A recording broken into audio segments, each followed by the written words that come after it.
Hi friends, welcome to make my recipes.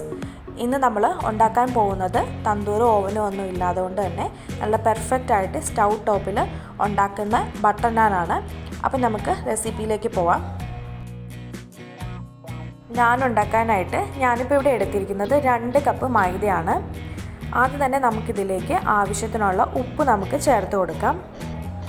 പിന്നെ നമുക്ക് ചേർക്കാനുള്ളത് baking പൗഡറാണ്. ബേക്കിംഗ് പൗഡർ ഞാനിവിടെ 1/4 ടീസ്പൂൺ ബേക്കിംഗ് പൗഡറാണ് എടുത്തിരിക്കുന്നത്. പിന്നെ ബേക്കിംഗ് സോഡ ഞാൻ ഒരു 1/4 ടീസ്പൂണ് ബേക്കിംഗ് സോഡയും എടുത്തിട്ടുണ്ട്. എന്നിട്ട് നമുക്ക് ഇതെല്ലാം കൂടെ നന്നായിട്ടൊന്ന് മിക്സ് ചെയ്യണം. നമ്മൾ വെള്ളം ഒഴിച്ച് കുഴയ്ക്കുന്നതിന് മുൻപ് തന്നെ ഇത് എല്ലാം കൂടെ നന്നായിട്ട് മിക്സ് ചെയ്യണം.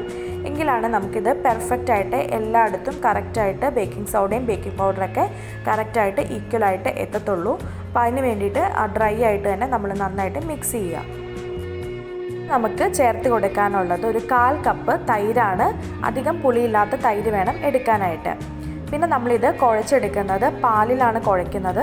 ഞാനിപ്പോൾ ഇവിടെ ഒരു 1/2 കപ്പ് പാൽ ഞാൻ എടുത്തിട്ടുണ്ട്. അതിലേക്ക് 1 ടീസ്പൂണ് പഞ്ചസാര ചേർത്ത് കൊടുത്ത് നന്നായിട്ട് മിക്സ് ആയതിനു ശേഷം നമ്മൾ കുറച്ച് വീതം മൈദയിലേക്ക് ഒഴിച്ച് നമ്മൾ കുഴച്ചെടുക്കുക. പിന്നെ നമ്മൾ കുഴയ്ക്കുന്ന ടൈമിൽ മുഴുവനായിട്ട് ഇതിലേക്ക് ഒഴിക്കരുത്. ഒരു 1/4 കപ്പ് വീതം ഒഴിക്കുക. എന്നിട്ട് പിന്നെ നമുക്ക് വേണമെന്നുണ്ടെങ്കിൽ പിന്നെ 1/4 കപ്പ് ഒഴിക്കുക. അങ്ങനെ വേണം ഇത് കുഴച്ചെടുക്കാനായിട്ട്. ഞാനിപ്പോൾ ഇതിലേക്ക് മൊത്തം എത്ര എമൗണ്ട് പാൽ ഞാൻ ചേർക്കുന്നുണ്ടെന്നുള്ളത് ലാസ്റ്റ് ഞാൻ പറയാം. അപ്പോൾ ഇത് നന്നായിട്ട് തന്നെ നല്ല സോഫ്റ്റ് ആകുന്ന രീതിയിൽ കുഴച്ചെടുക്കണം.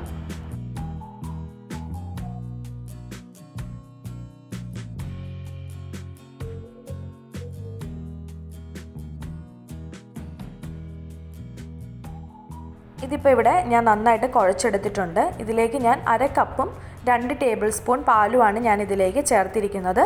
നമ്മൾ എടുക്കുന്ന മൈദയ്ക്ക് അനുസരിച്ച് ചെറിയ വ്യത്യാസങ്ങളൊക്കെ വരും. പിന്നെ ഇത് ചപ്പാത്തി മാവിനേക്കാളും കുറച്ചും കൂടെ ലൂസായ രീതിയിൽ വേണം ഇത് കുഴച്ചെടുക്കാനായിട്ട്. ഇനി നമുക്കിതിലേക്ക് 1 ടേബിൾ സ്പൂണ് ഓയിൽ നമുക്ക് ചേർത്ത് കൊടുക്കാം.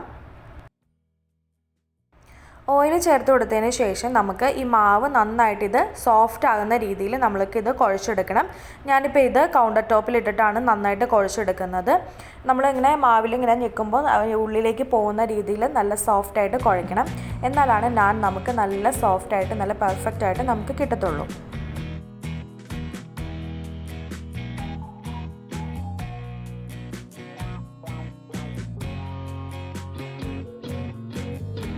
ഇപ്പോൾ നമ്മുടെ മാവ് ഇവിടെ റെഡി ആയിട്ടുണ്ട്. ഇതുപോലെ നല്ല സോഫ്റ്റായിട്ട് വേണം നമ്മളിത് കുഴച്ചെടുക്കാനായിട്ട്.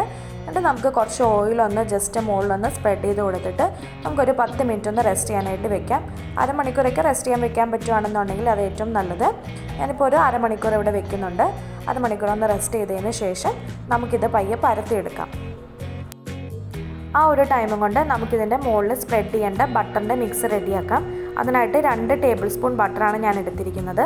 അതിലേക്ക് 1 ടീസ്പൂണ് വെളുത്തുള്ളി ചതച്ചത് ചേർത്ത് കൊടുക്കാം. പിന്നെ 1 പിടി മല്ലിയിലയും 1 ടീസ്പൂണ് കസ്തൂരി മേത്തിയും കൂടെ ഞാനിതിലേക്ക് ചേർക്കുന്നുണ്ട്. എന്നിട്ട് നന്നായിട്ട് മിക്സ് ചെയ്തെടുക്കണം. അപ്പോൾ ഇനിയിപ്പം ഇതൊന്നും ഇല്ലയെന്നുണ്ടെങ്കിലും കുഴപ്പമില്ല, ജസ്റ്റ് ബട്ടർ സ്പ്രെഡ് ചെയ്ത് കൊടുത്താലും മതി.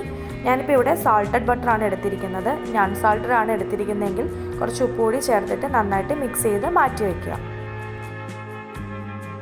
ഇപ്പോൾ അരമണിക്കൂർ കഴിഞ്ഞിട്ടുണ്ട്. നമ്മുടെ മാവ് ഇപ്പോൾ ഒന്നുകൂടെ നല്ല സോഫ്റ്റായിട്ട് വന്നിട്ടുണ്ട്.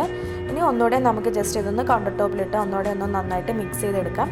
നമ്മൾ മുകളിൽ സ്പ്രെഡ് ചെയ്ത് തന്നെ ആ ഓയിലൊക്കെ എല്ലായിടത്തും എത്തുന്ന രീതിയിൽ ഒന്നുകൂടെ ഒന്ന് ജസ്റ്റ് ഇതൊന്ന് കുഴച്ചെടുക്കാം. ഇനി നമുക്കിത് ചെറിയ ബോൾസാക്കി നമുക്ക് എടുക്കാം. ബോൾസ് ആക്കുന്ന ടൈമിൽ ഒരു വലിയൊരു നാരങ്ങയുടെ വലുപ്പത്തിൽ വേണം നമ്മൾ എടുക്കാനായിട്ട്. തീരെ ചെറിയ ബോൾസ് ആകരുത്. കാരണം നമ്മൾ ചപ്പാത്തിയൊക്കെ പരത്തുന്ന പോലെ അത്രയും അങ്ങോട്ട് തിന്നായിട്ടല്ല നമ്മളിത് പരത്തുന്നത്. കുറച്ചൊരു കട്ടിയിൽ വേണം നമ്മളിത് പരത്തിയെടുക്കാനായിട്ട്. എന്നാലാണ് നമുക്ക് നാൻ നല്ല പെർഫെക്റ്റായിട്ട് കിട്ടത്തുള്ളൂ. പിന്നെ പരത്തുന്നതൊക്കെ എന്ന് പറഞ്ഞാൽ നമ്മൾ ചപ്പാത്തിയൊക്കെ പരത്തുന്ന രീതിയിൽ തന്നെ, പിന്നെ റൗണ്ട് ഷേപ്പിലല്ല എന്ന് മാത്രം, ഒരു ഓവൽ ഷേപ്പ് പോലെ ആ ഒരു രീതിയിൽ നമ്മൾ പരത്തിയെടുക്കുക. അതിങ്ങനെ നീളത്തിൽ ആദ്യം ജസ്റ്റ് റൗണ്ടിലൊന്ന് പരത്തിയിട്ട് നമ്മൾ നീളത്തിൽ അങ്ങ് പരത്തിയാൽ മതി. കറക്റ്റായിട്ട് അത് വന്നോളും. ചപ്പാത്തി പരത്തുന്ന അത്രയും പോലും ബുദ്ധിമുട്ടില്ല നമുക്കിത് പരത്തിയെടുക്കാനായിട്ട്. കാരണം അത്രയും അങ്ങോട്ട് തിന്നാക്കി പരത്തുകയും വേണ്ട. പിന്നെ ഷേപ്പൊന്നും ഒരു പ്രശ്നമില്ലാത്ത കാരണം നമുക്കിത് വേഗം തന്നെ പരത്തിയെടുക്കാനായിട്ട് പറ്റും.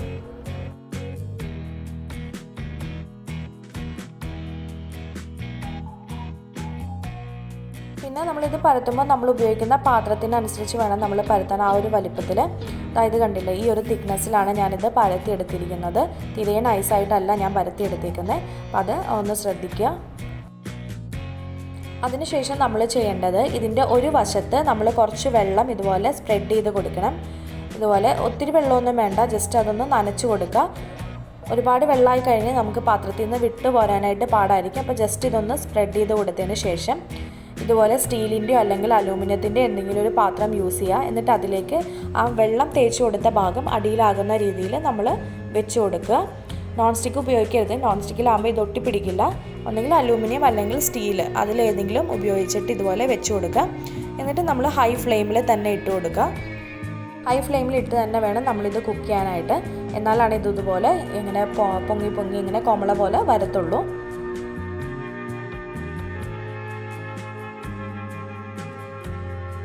ഇപ്പോൾ ദാ ഇവിടെ നന്നായിട്ട് ഇത് നല്ല ബബിൾസൊക്കെ വന്നിട്ടുണ്ട്. ഈ ഒരു ടൈമിൽ നമ്മൾ നമ്മുടെ പാത്രം തിരിച്ച് സ്റ്റൗവിൻ്റെ വശത്തേക്ക് നമ്മളിങ്ങനെ പിടിക്കുക, കമത്തി വെക്കുക. അപ്പോൾ അങ്ങനെ കമത്തി വെക്കുമ്പോൾ വിട്ടു പോരാതിരിക്കാൻ വേണ്ടിയിട്ടാണ് നമ്മൾ ഒരു സൈഡിൽ വെള്ളം അപ്ലൈ ചെയ്ത് കൊടുത്തത്. നോൺ സ്റ്റിക്ക് ആണെങ്കിൽ ഇത് ഈ ഒരു ടൈമിൽ വിട്ടുപോരും. ഇപ്പോൾ ദാ നമ്മുടെ മേൽഭാഗമൊക്കെ കുറച്ചൊന്ന് കരിഞ്ഞ് വന്നിട്ടുണ്ട്. ഈ ഒരു രീതിയിലാണല്ലോ നമുക്ക് റെസ്റ്റോറൻറ്റിലൊക്കെ കിട്ടുന്ന നാൻ ഇരിക്കുന്നത്. അപ്പോൾ ഈ ഒരു ടൈമിൽ നമുക്ക് ഒരു ചട്ടകം വെച്ചിട്ട് നമുക്കിത് ഇളക്കിയെടുക്കാം. അപ്പോൾ ഇളക്കിയെടുക്കുന്ന ടൈമിലൊക്കെ പെട്ടെന്ന് തന്നെ ഇത് വിട്ടു പോകുന്നുള്ളൂ. നന്നായിട്ട് കുക്കായിരിക്കുന്ന കാരണം തന്നെ ഇത് ഒട്ടിപ്പിടിക്കുകയൊന്നുമില്ല. എന്നിട്ട് ചൂടോടെ തന്നെ നമ്മൾ റെഡിയാക്കി വെച്ചിരിക്കുന്ന ആ ഒരു ബട്ടറിൻ്റെ മിക്സ് നന്നായിട്ട് ഇതൊന്ന് സ്പ്രെഡ് ചെയ്ത് കൊടുക്കാം.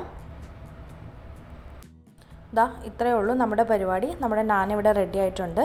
ഞാനിപ്പോൾ ജസ്റ്റ് ഒരെണ്ണം കൂടി ഒന്ന് ജസ്റ്റ് കാണിച്ചു തരാം എങ്ങനെയാണെന്നുള്ളത്. ആദ്യം തന്നെ നമ്മുടെ ബോൾസ് എടുക്കുക. എന്നിട്ടത് നമ്മളൊരു ഓവൽ ഷേപ്പിൽ പരത്തിയെടുക്കുക.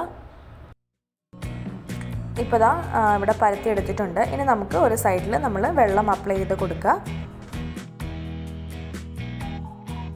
അതിനുശേഷം നമ്മൾ വെള്ളം അപ്ലൈ ചെയ്ത ഭാഗം താഴ്ത്തിട്ട് വരുന്ന രീതിയിൽ പാനിൽ ഇട്ട് കൊടുക്കുക. അതിനുശേഷം ഇതുപോലെ ബബിൾസ് വന്നു കഴിയുമ്പോഴത്തേക്കും നമ്മുടെ പാൻ തിരിച്ചു കൊടുത്തിട്ട് അപ്പുറത്തെ സൈഡും നന്നായിട്ട് കുക്ക് ചെയ്തെടുക്കുക. നമ്മൾ ബട്ടറും കൂടെ മുകളിൽ സ്പ്രെഡ് ചെയ്ത് കൊടുക്കുക. ഇപ്പോൾ ഇതാ ഞാനിവിടെ എല്ലാ നാനും റെഡിയാക്കി എടുത്തിട്ടുണ്ട്. ഇത് കണ്ടില്ലേ, ബാക്ക് സൈഡൊക്കെ നന്നായിട്ട് കുക്കായിട്ടുണ്ട്, കരിഞ്ഞൊന്നും പോയിട്ടില്ല. നമ്മുടെ നാൻ നല്ല സോഫ്റ്റാണ്. അപ്പോൾ തീർച്ചയായും നിങ്ങളിതെല്ലാവരും ഒന്ന് ട്രൈ ചെയ്ത് നോക്കുക.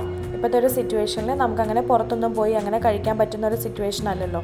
അപ്പോൾ അതുകൊണ്ട് ഇതൊക്കെ നമുക്ക് വീട്ടിൽ തന്നെ വളരെ ഈസി ആയിട്ട് തന്നെ നമുക്ക് റെഡിയാക്കി എടുക്കാനായിട്ട് പറ്റും.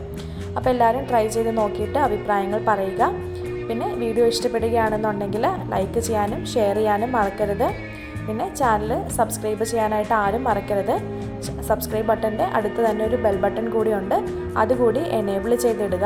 എങ്കിൽ മാത്രമാണ് ഞാനിടുന്ന വീഡിയോസ് എല്ലാം നിങ്ങൾക്ക് കറക്റ്റായിട്ട് കിട്ടത്തുള്ളൂ. അപ്പോൾ ഞാൻ മറ്റൊരു ദിവസം വേറൊരു വീഡിയോ ആയിട്ട് വരുന്നതായിരിക്കും. താങ്ക്